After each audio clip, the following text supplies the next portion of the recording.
Oi, gente! Eu sou a professora Kelly de Matemática. Hoje eu trouxe para compartilhar com vocês a segunda parte da nossa aula de critérios de divisibilidade.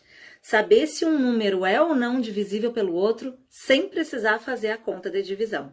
Como eu falei no último vídeo, esse conteúdo ele é importante para qualquer estudante, seja ele do ensino fundamental, do ensino médio, ou está se preparando para o Enem, ou está se preparando para algum concurso que tenha matemática, né, nas provas, porque ele facilita a resolução para não perder tempo dividindo quando tu sabe que não vai dar exata conta. Então aproveita que eu tenho certeza que esse conhecimento vai ser útil para ti. Dá uma olhada. Ah, e se tu ainda não assistiu o primeiro vídeo, assiste que ele é importante. Eu vou deixar um link aqui no box de informações.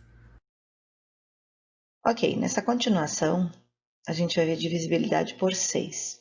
Como é que eu sei, sem precisar fazer a conta de divisão, se o número é divisível por 6 ou se ele não é divisível por 6? A gente tem que analisar duas coisas. Se ele for divisível por 2, portanto precisa ser par, né? E se ele é divisível por 3 também. Aí a regrinha do 3 indica que eu tenho que somar os algarismos. Estão lembrados do outro vídeo? Então, vamos analisar agora nos exemplos que vocês vão entender super bem. Nesse primeiro exemplo, eu tenho o número 570 e a gente vai analisar se ele é divisível por 6 sem fazer a conta de divisão. E isso é o mais legal, né? Primeira coisa, eu vou analisar se ele é divisível por 2 e depois eu vou analisar se ele é divisível por 3, porque se ele for divisível por 2 e por 3 ao mesmo tempo, ele será por 6. Essa é a regrinha do 6, certo? Então, ele é par. Se ele é par, ele é divisível por 2. Lembra que só os números pares são divisíveis por 2? Do outro vídeo? E agora a gente analisa se ele é divisível por 3. A regra do 3 diz que eu tenho que somar os algarismos do 570. 5 mais 7 mais 0 dá 12. 12 é divisível por 3? Claro que é, né? 3 vezes 4 é 12. Então, o 12 é divisível por 3 e é por 4 também. Por esse motivo, o 570 é divisível por 3. Mas a nossa preocupação aqui é se ele é por 6. Ele é por 6. Por que eu digo isso? Porque 570 é divisível por 2 e por 3 ao mesmo tempo. Então, ele é divisível por 6. Boa essa regra, né?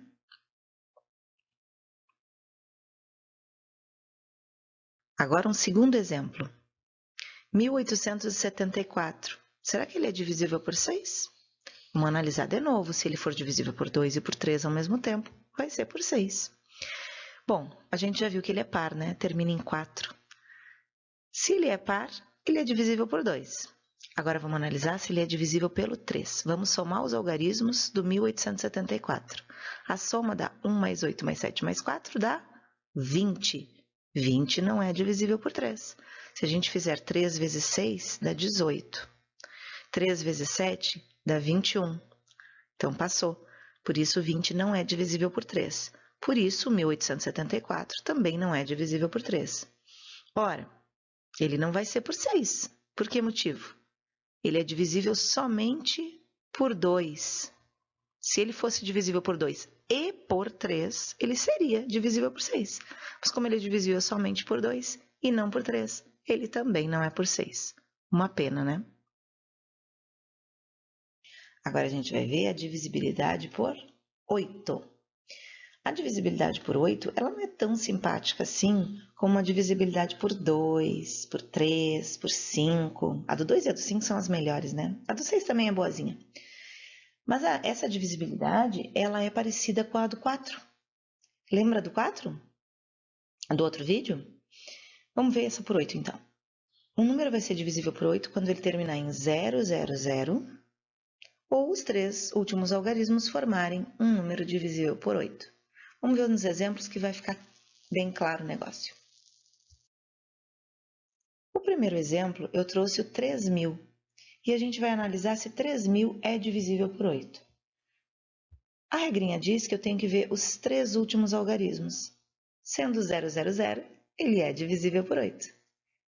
Certo? Então, 3.000 é divisível por 8. Todos os números que terminarem em 0, 0, 0 serão divisíveis por 8. Ok? Vamos ver o segundo exemplo.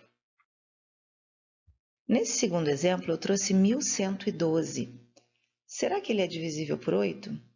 A regra diz que eu tenho que analisar os 3 últimos algarismos. 112 são os 3 últimos algarismos. Poxa, mas aí tu vai olhar na tabuada do 8, não vai a 112, né? Termina no 80, que é 8 vezes 10, né? Ninguém faz a tabuada do 8 tão comprida assim. E é por isso que eu disse que ela não é tão simpática assim, porque daí a gente tem que pegar os 3 últimos algarismos e dividir por 8. Tu vai ter que fazer uma divisão, né?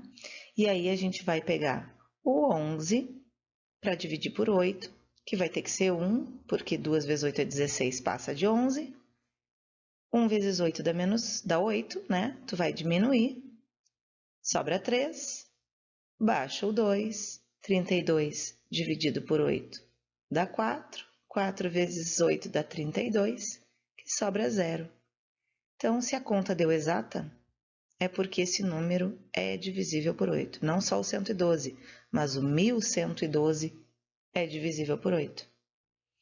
Fica meio, né, na contramão, porque tu vai ter que fazer uma continha, mas às vezes o número é muito grande. Sei lá, tem 6 dígitos, né? É 1 milhão e tanto.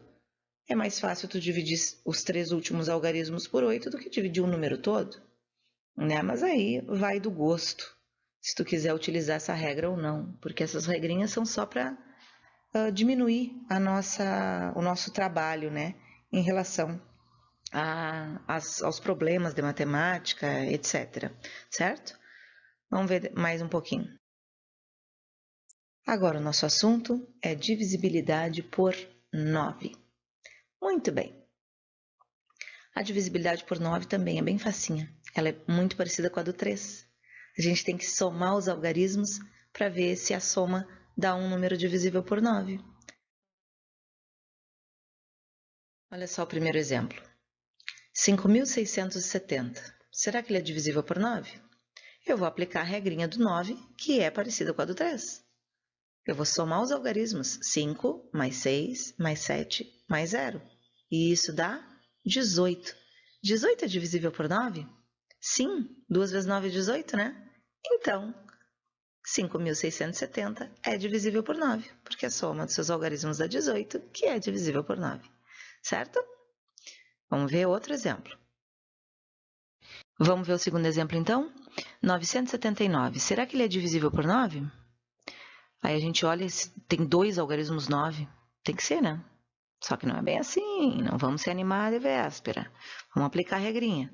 9 mais 7 mais 9. Será que é divisível por 9? Somou, deu 25. Bah, 25 não é divisível por 9. O que tu faz? 9 vezes 2, 18. 9 vezes 3, 27. Passou do 25, então, lamento informar, mas 979 não é divisível por 9, porque a soma dos seus algarismos deu 25, que não é divisível por 9. Certo? Agora a gente vai para divisibilidade por 10. Essa é perfeita, é maravilhosa. Quando é que um número é divisível por 10? Toda vez que ele terminar em 0. Pode terminar em 2 zeros, 3 zeros, 4 zeros, mas se o último algarismo for 0, já é o suficiente para ele ser divisível por 10. Maravilhoso, né? Olha só os exemplos. Nesse primeiro exemplo, eu tenho 730 divisível por 10. Será que ele é divisível por 10? Será que é? Olha ali, termina em 0. Se termina em 0, é divisível por 10. Simpático, né? Ótimo. Vamos ver o segundo exemplo. Esse aí é o número 10.005. Pô, tem 3 algarismos 0 ali. Será que ele é divisível por 10? A regra diz que a gente tem que analisar o último. E o último algarismo é 5. Para ser divisível por 10, ele tem que terminar em 0. Portanto, não é divisível por 10 porque não termina em 0. Uma pena, né? Essa regra é muito parecida com a do 5. Dá uma olhadinha no outro vídeo que tu vai ter lembrado da regrinha do 5. Ok? E aí? Tu viu que eu não coloquei nessa aula as regras de divisibilidade do 7? Eu vou fazer um vídeo separado das regras do 7 e do 11, porque elas são regras parecidas. Então é interessante a gente deixar separadinho. Existe regra de divisibilidade para todos os números, se a gente quiser. Só que geralmente a gente não estuda no colégio, na sala de aula. Mas se tu quiser, eu posso fazer vídeo sobre outras regras de divisibilidade. Aí tu coloca aqui nos comentários que eu faço, tá? E se tiver outra matéria, outro conteúdo de matemática que tu queira aprender, coloca nos comentários que eu vou ter o prazer em te ajudar, tá bom? É por isso que eu sou professora. Então é isso. Um abraço e até a próxima.